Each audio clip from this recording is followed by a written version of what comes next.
การเฮ็ดขัวไม้ที่สวยงามเพื่อข้ามน้ำเซละนองซึ่งเป็นขัวที่ยาวและใช้เวลาเฮ็ดเพียงมื้อเดียวเท่านั้นด้วยแรงงานของชาวบ้านประมาณ100กว่าคน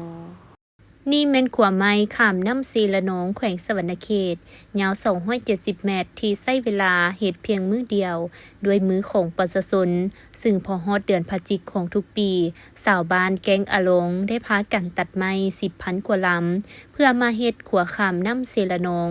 ในนั้นขั้นตอนทำอิฐชาวบ้านได้เริ่มเฮ็ดโครงสร้างของขัวด้วยไม้ตันปักลงไปในช่องว่างของก้อนหินและได้แบ่งขนออกเป็น12กลุ่มแต่ละกลุ่มมีประมาณ10กว่าคนรวมทั้งหมด100กว่าคนเขาเจ้าใช้เวลาสร้างโครงห่างขัวสำเร็จภายใน2ชั่วโมงสำหรับอุปกรณ์มีเส้นลวดตะปูค้อนตีบ่มีเครื่องจักรเฮ็ดด้วยประสบการณ์ของประชาชน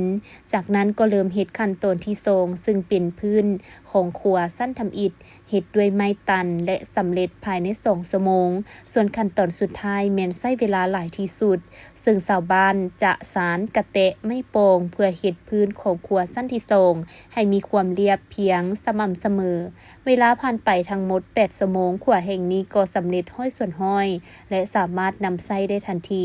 ซึ่งเป็นขัวที่มีความสำคัญต่อการดำรงชีวิตของประชาชนเพื่อนำเอาสินค้าอาหารพื้นบ้านออกไปขายในตลาดและเพื่อเดินทางไปโรงหมอสถานที่ต่างๆและต้องขอบใจเจ้าของวิดีโอนี้ด้วย